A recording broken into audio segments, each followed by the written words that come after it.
The meeting had ended. The bonus emails had been distributed. I could sense the tension hanging in the air, dense like fog. Although nobody dared to voice it out loud. I reclined in my chair, remaining silent. I didn't have to speak. My gaze shifted to the inbox where the subject line glared back at me. 2023 retention bonus. The amount? $4,500. I blinked once, then twice.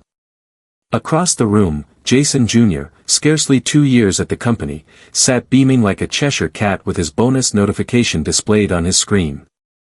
$42,000. A smile spread across my face, but it wasn't from happiness. It was deliberate. I shut my laptop, rose to my feet, and exited the conference room without a word. The noise of their conversation behind me diminished into a faint buzz. I'm okay, I assured myself. I'm okay. But my blood was seething. The nerve of it. Not merely Jason's bonus. No, that was nearly incidental. It was the affront. The way they regarded me as disposable, as if all the years I'd invested meant zilch, like my skills, my sacrifices, my dedication, all of it was simply irrelevant. Jason, with his novel concepts and unwarranted zeal, receives a huge payout. Me, a mere pat on the back. I could feel it in my gut. The strain, the crushing burden of a betrayal so subtle yet so overwhelming. I snatched my coat, disregarding the stares from my coworkers as I walked by. They weren't worth my attention. The evening arrived quickly, a dinner event. My wife's father, always eager to underscore my status. He occupied the head of the table, full of opinions about my job, all of them patronizing. He had no clue what it took to truly work hard, not just ascend ranks via family ties. As if to emphasize how insignificant my anger was, he leaned back in his chair, dabbing his mouth, and nonchalantly uttered a remark that would linger with me for the rest of the evening. You should value the token, son. A $4,500 bonus isn't shabby for someone in your role. I didn't reply. Didn't even glance up. I gazed into my half-empty wine glass and feigned interest as he droned on. It wasn't the first time he demeaned me, and it wouldn't be the last. But something within me broke. Value the token, he said, as if I were fortunate, as if I ought to be thankful for a scrap tossed my way after toiling for a decade. The words didn't fade in my thoughts. They stormed there. I rose suddenly, pardoned myself, and headed to the bathroom. It wasn't because I required a moment to compose myself, though. No, I simply needed room to ponder. Ponder all I could accomplish. Ponder the actions I could take. And just like that, I realized.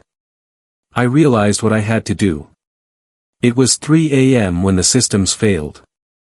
I didn't even react when the alert appeared on my phone. Every department server had been infiltrated. Data was escaping. Code was deteriorating. A hacker had violated everything. And there was no quick fix. I had anticipated it. Every single element was arranged. The company was in turmoil. I allowed it to occur. I directed it.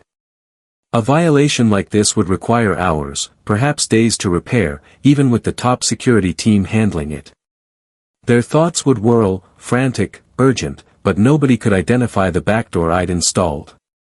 I grinned to myself as I lay back in bed, the clamor of urgent phone calls subdued through the walls. Jason's bonus wasn't just an offense. It was a symbol, a bullseye. I'd let it all accumulate to this, a postponed, strategic game of chess. I'd bide my time, wait for the perfect instant, and then I'd make them all comprehend. And by the time they realized it was me, it would be too late. By morning, the company was tense. The data breach was widespread. Everyone involved was scrambling. Jason's smug little smirk had disappeared, supplanted by alarm. He was receiving calls, far too many calls. He hadn't done anything to warrant this, but it didn't matter. He was part of the structure, and now the structure was shattered. I didn't utter a word when I entered the office. I navigated through the disorder with composure, my strides firm as I passed the overburdened desks, the misplaced coffee cups, the ringing phones. They'll resolve this, I thought. They'll assume it's a mishap, a flaw. Nobody will suspect. Not yet. I proceeded directly to the conference room where the emergency meetings were underway. My phone vibrated again. Another urgent notification. Another department reporting in, pleading for answers. My colleagues cast looks at me, uncertain if I was part of the remedy or part of the issue. They didn't know. None of them did. I understood how to manage the systems. I knew the main figures. I had access they never considered verifying. And while they dashed around in loops, panicking and assigning blame, I remained composed, watching, observing the net they'd spun around themselves come apart. Then it transpired. Jason's frantic expression materialized on the screen during the meeting. He was breathless, perspiring, his hands trembling as he struggled to maintain a steady voice. "We're losing data," he said, voice faltering.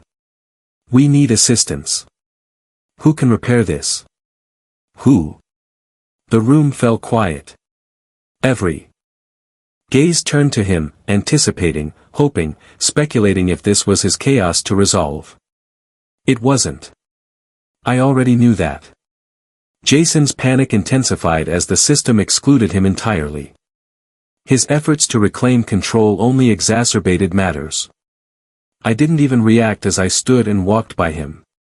My eyes locked with his for a fleeting moment. His bewilderment was evident. He had no notion of what was occurring. He was oblivious.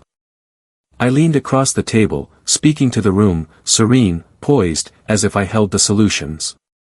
"Everyone calm down.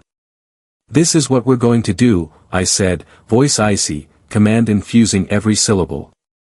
I outlined the strategy step by step, every action so precisely designed. By the time the others grasped what I had executed, what I had seized from them, it would be too late. The ultimate showdown arrived softly. No yelling, no hollering, just the echo of despair. Jason was trapped. His father, the CEO, appeared to have aged 5 years in the last 24 hours. My wife's father, the one who'd advised me to value the token, would have to choke on his arrogance now. The system was offline. The data was gone. And amid it all, I possessed the one element they'd ignored, control.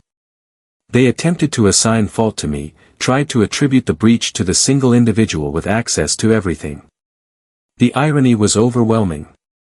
They never anticipated it. But as they stood there, beaten and perplexed, the awareness struck. They had miscalculated me, undervalued me, and now there was nothing they could do. I had reclaimed everything they stole from me, my respect, my authority. I departed that day with a sense of chilly fulfillment, a wry smile on my lips. And as I stepped out the door, I said nothing. But the world was altered now. I had triumphed.